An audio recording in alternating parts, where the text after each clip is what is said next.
Hello friends, welcome to வேளாண் architect. First unit வந்து set பண்ணிக்கலாம். யூனிட் வந்து மீட்டரில் செட் பண்ணிக்கிறேன்.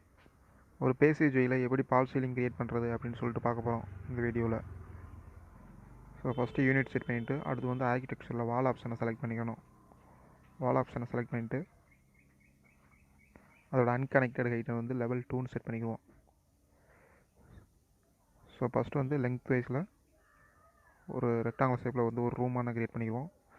இதோட லெங்த் வந்து 15 சென்டிமீட்டர், இதோட வித்து வந்து 3 சென்டிமீட்டர். ஆர்கிடெக்சரில் ஃப்ளோர் ஆப்ஷனை செலக்ட் பண்ணிவிட்டு ரெக்டாங்குலர் ஷேப்பில் ஒரு ஃப்ளோர் செலக்ட் பண்ணிவிட்டு ஃபுல்லாக கவர் பண்ணுறாப்புல ஒரு ஃப்ளோர் வந்து க்ரியேட் பண்ணிடுவோம்.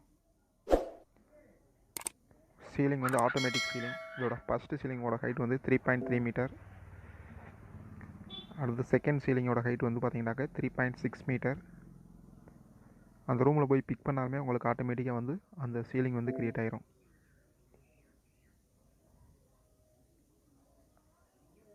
ஸோ அதை பிக் பண்ணால் வந்து 2 சீலிங் வந்து க்ரியேட் ஆகிருக்கு.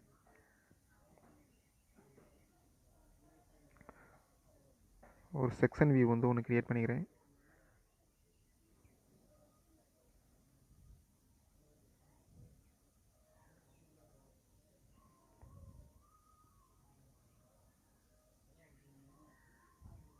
ஸோ செக்ஷன் வியூவை டபுள் கிளிக் பண்ணால் நமக்கு வந்து செக்ஷன் வியூ ஓப்பன் ஆயிரும். ஸோ அந்த சீலிங் ஃபஸ்ட்டு ஒன்று இருக்குல்ல, அதை வந்து நம்ம வந்து எடிட் பண்ணணும். ஸோ இதில் தான் வந்து அந்த ஸ்டார் டிசைன் மாதிரி கொடுக்க போகிறோம். ஸோ ஒரு லைன் கொடுத்து இன்க்ளைன் லைன் கொடுத்து 45 டிகிரி இன்க்ளைண்டாக ட்ரா பண்ணணும். இதை அப்படியே மிரர் பண்ணி ஆப்போசிட்டில் அப்படியே அந்த லைன் ஃபார்ம் ஆகிறாப்புல மிரர் பண்ணிடணும். அடுத்து ஆர்க் கமாண்டை யூஸ் பண்ணி கர்வாக வந்து நம்ம வந்து வரையணும். ஆர்க் லைனை யூஸ் பண்ணி கர்வாக வந்து அந்த 4 லைனை ஒட்டி நம்ம வந்து வரையணும். ஸோ இதை அப்படியே வந்து மிரர் பண்ணி இந்த இன்க்ளைனுக்கு ஆப்போசிட்டாக அப்படியே செட் பண்ணிடுறேன். அப்புறம் இந்த 2 லைனையும் வந்து செலக்ட் பண்ணிவிட்டு அப்படியே ரொட்டேட் கமாண்டை யூஸ் பண்ணி ப்ளேஸ் கொடுத்து காப்பி கொடுத்து சென்டரில் இருந்து அப்படியே காப்பி பண்ணி பெர்பெண்டிகுலராக அப்படியே செட் பண்ணிடணும். இது 2ஐயும் செலக்ட் பண்ணிவிட்டு அப்படியே மிரர் பண்ணிடணும்.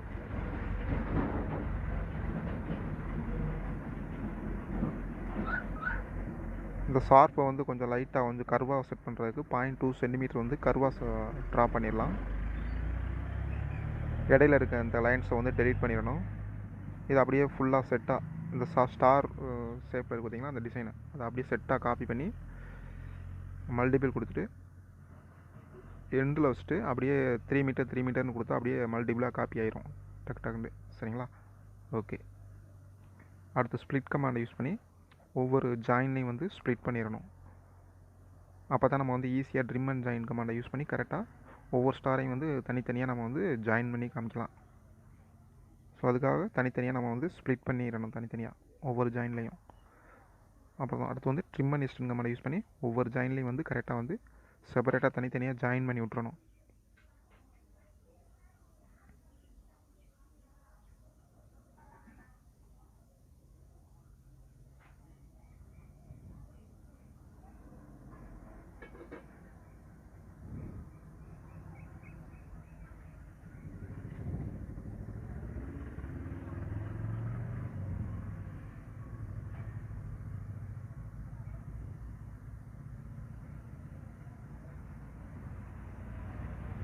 எல்லா ஜாயிண்ட்டையுமே கம்ப்ளீட்டாக இந்த மாதிரி வந்து ட்ரிம் அண்ட் ஜாயின் பண்ணி கரெக்டாக வந்து ஒரு க்ளோஸ்டு ப்ரொஃபைலை வந்து க்ரியேட் பண்ணிடணும்.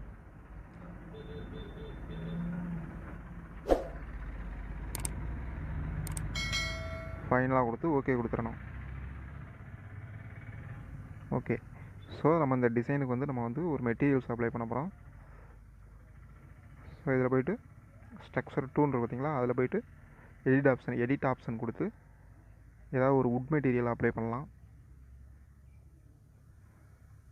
மேலே வந்து வுட் அப்படின்னு சொல்லிட்டு நம்ம வந்து டைப் பண்ணோம்னாக்க ஏதாவது ஒரு வுட் மெட்டீரியல் வந்து இதில் ஃபுல்லாக லோட் ஆகும். இதில் நம்ம ஏதாவது ஒரு வுட் மெட்டீரியல் செலக்ட் பண்ணி அப்ளை கொடுத்துடணும்.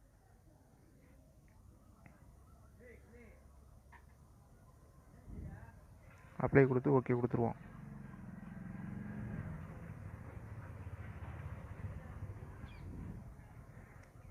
அடுத்து செக்ஷன் வியூ போயிட்டு டாப்பில் இருக்கிறீங்க செகண்ட் சீலிங் இருக்கு பார்த்தீங்களா, அதையும் வந்து டூப்ளிகேட் கொடுக்கணும். டூப்ளிகேட் கொடுத்துட்டு அதோட பை கேட்டகரி மேலே போயிட்டு மெட்டீரியல் கொடுக்கணும். டூப்ளிகேட் கொடுத்தா தான் 2 வேரியஸ் மெட்டீரியல் வரும், இல்லைன்னா ஒரே மெட்டீரியல்ஸ் வந்துடும். ஸோ டூப்ளிகேட் கொடுத்து அதுக்கு மெட்டீரியல்ஸ் அப்ளை பண்ணிக்கோங்க. ஸோ நான் இதுக்கு ஒரு ப்ளூ மெட்டீரியல் கொடுத்து அப்ளை கொடுத்து ஓகே கொடுத்துட்றேன். ஸோ அந்த செகண்ட் சீலிங் இருக்குது பார்த்தீங்களா, அதை வந்து நான் லைட்டாக மூவ் பண்ணி ஃபஸ்ட்டு சீலிங்கோட ஒட்டி வச்சுக்கிறேன். ஏன்டா அதில் வந்து லைட் வந்து நம்ம ப்ரொவைட் பண்ணோம், அப்போ தான் வந்து அது வந்து தெரியும் அப்படின்றக்காக. ஓகே,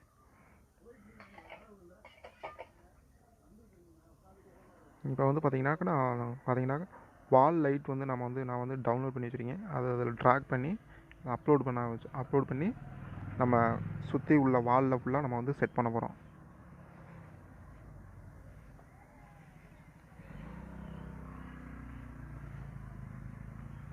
ஸோ அந்த லைட் வந்து அப்கிரேட் ஆகிக்கிட்டு இருக்குது. இந்த லைட் வந்து பார்த்தீங்கன்னாக்கா வால் ஃப்ளோர்லேருந்து 1.7 மீட்டர் ஹைட்டில் வந்து இருக்கணும். ஸோ அதை கொடுத்துட்டு இங்கே வந்து விஆர்னு கொடுத்துட்டு வியூ ரேஞ்ச் கொடுத்துட்டு 1.8 மீட்டர் கொடுத்துடணும். அப்போ தான் நமக்கு வந்து அந்த லைட் செட் பண்ணும்போது நமக்கு வந்து கிளியராக தெரியும் எங்கே வச்சுருக்கோம் அப்படின்ட்டு.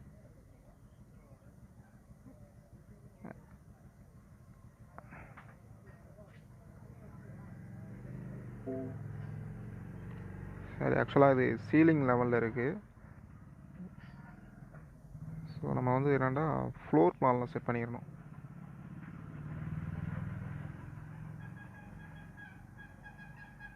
இங்கே சீலிங் பிளான் இருக்குது பார்த்தீங்களா, அதை வந்து ஃப்ளோர் பிளான் இருக்கணும், அப்போ தான் வந்து அது விசிபிள் ஆகும். இதை ஒன்றை செலக்ட் பண்ணி காப்பி பண்ணிவிட்டு அப்படியே மல்டிபிள் கொடுத்துட்டு எட்ஜில் வச்சுட்டு அப்படியே 3 மீட்டர் 3 மீட்டர் 3 மீட்டர்னு அப்படியே கொடுத்தோம்னாக்கா டக்குன்னு அப்படியே காப்பி ஆகிரும். சரிங்களா? ஓகே, அந்த வாலுக்கு அப்பால் இருக்கிறதெல்லாம் வந்து டெலீட் பண்ணிடலாம்.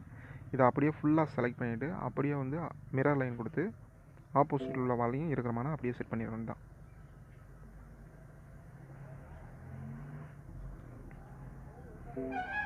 அந்த எட்ஜில் வந்து அதே மாதிரி வந்து ஒரு லைட்டு கொடுத்துடணும். இப்போ கேமரா செட் பண்ணி பார்க்கலாம், கரெக்டாக நம்ம லைட் வந்து கரெக்டாக ஃபிக்ஸ் ஆகிருக்கு அப்படின்னு சொல்லிட்டு. இப்போ பார்த்தீங்கன்னாக்கா இங்கே சைடில் இருக்க லைட் கூட வந்து பார்த்தீங்கன்னாக்கா ஃப்ளோரில் வந்து இருக்குது. ஸோ எடிட் பண்ணுவோம். 1.7 மீட்டர் ஹைட்டில் இருக்க மாதிரி. இப்போ மாடிஃபையில் போய்ட்டு மேக்ஸ் ப்ராப்பர்ட்டிஸ் கொடுத்து இதுக்காக வந்து எல்லாத்தையும் வந்து கரெக்டாக வந்து ஒரே லைனில் இருக்க மாதிரி செட் பண்ணிக்கிடுவோம். அது லெவல் 1 போய்க்கிறோம். இங்கே பார்த்தீங்கன்னா அங்கே ஒரு 4 லைட் வந்து இன்னும் மாறாமல் இருக்குது. ஸோ இது வந்து 1.7 மீட்டர் ஃபுல்லாகவே செலக்ட் பண்ணிவிட்டு ஃப்ளோரில் வந்து 1.7 மீட்டர் ஹைட்டில் இருக்க மாதிரி செட் பண்ணிக்கிறணும்.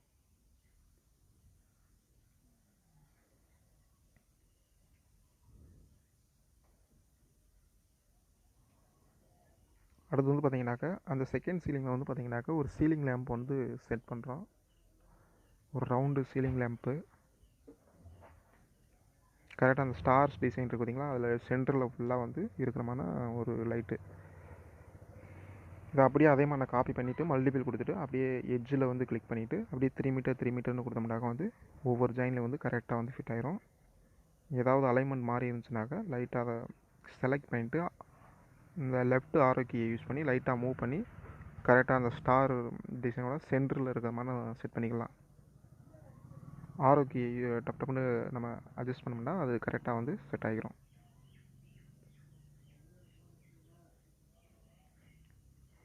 ஓகே, ஃபைனலாக நம்ம ஃப்ரேம்லாம் வந்து கொஞ்சம் அட்ஜஸ்ட்மெண்ட் பண்ணிவிட்டு இதோட ஐ எலிவேஷன் டார்கெட் எலிவேஷன் ரெண்டுமே வந்து ஒரே மாதிரி இருக்கணும். நம்ம டைமென்ஷன் கொடுத்துட்டு ரெண்டரிங் கொடுக்கலாம். ரெண்டரிங்கில் வந்து கண்டிப்பாக வந்து இன்டீரியர் ஆர்டிஃபிஷியல் ஒன்லி மட்டும்தான் கொடுக்கணும். ஸோ லைட் ரெண்டரிங் தான். ஸோ ஃபைனலாக வந்து ரெண்டரிங் கொடுத்துடணும். நான் டிராஃப்ட் கொடுத்து தான் ரெண்டரிங் பண்ணியிருக்கேன் இந்த இடத்துல. நீங்கள் வந்து கொஞ்சம் மீடியம் அல்லது ஹை கொடுத்தீங்கன்னாக்கா நல்லா நேச்சுராக நல்லா சூப்பராக நல்லா ரெண்டரிங் கிடைக்கும். ஏன்டா நான் ஹையில் வந்து ரெண்டரிங் கொடுத்தேன்னாக்கா கண்டிப்பாக எனக்கு வந்து எப்படியும் ஒரு 1/2 hour ஆகும் ரெண்டரிங் முடியறதுக்கு. அதுக்காக நான் டிராஃப்டில் கொடுத்து ரெண்டரிங் பண்ணி உங்களுக்கு காமிச்சிருக்கேன். Okay, thank you. ஏதாவது டவுட்னால் கமெண்ட் பண்ணுங்கள்.